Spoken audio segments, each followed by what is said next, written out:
Hi అండి, అందరికీ నమస్కారం. రొయ్యల ఫ్రై ఎలా చేసుకోవాలో చాలామందికి తెలియదు అనమాట. ఈజీగా తక్కువ టైంలో ఎలా చేసుకోవాలో చూపించేస్తాను. ఎందుకు ఆలస్యం, వీడియోలోకి వెళ్ళిపోదాము. కళాయి తీసుకొని కళాయి కొంచెం హీట్ అయినాక దాంట్లోకి 2 టేబుల్ స్పూన్ దాకా ధనియాలని వేసుకోవాలండి. సో మసాలా అన్నది మీ టేస్ట్ తగ్గట్టు వేసుకోవాలి.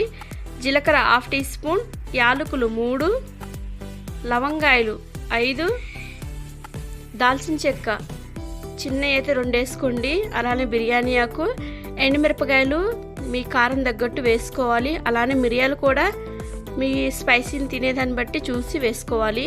కొంచెం ఫ్రై చేసుకోవాలి.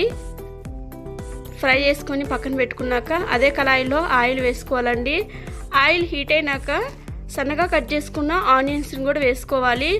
ఆనియన్స్ కొంచెం ఫ్రై అయ్యాక అల్లం వెల్లుల్లి పేస్ట్ 1 టేబుల్ స్పూన్ దాకా వేసుకొని ఫ్రై చేసుకోవాలి.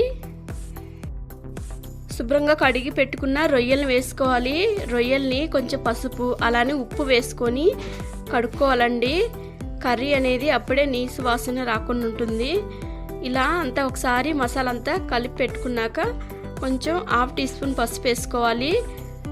సాల్ట్ మీ టేస్ట్ తగ్గట్టు వేసుకొని మూత పెట్టుకొని 5 లేదా 10 నిమిషాలు ఉడికించుకోవాలి. అలానే ఫ్లేమ్ అనేది లో ఫ్లేమ్లో పెట్టుకొని చేసుకోవాలండి.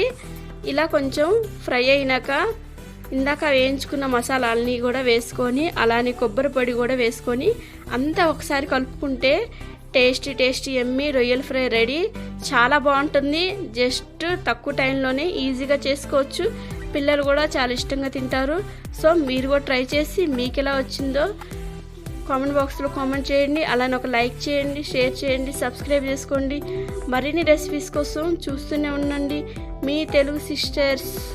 Thanks for watching.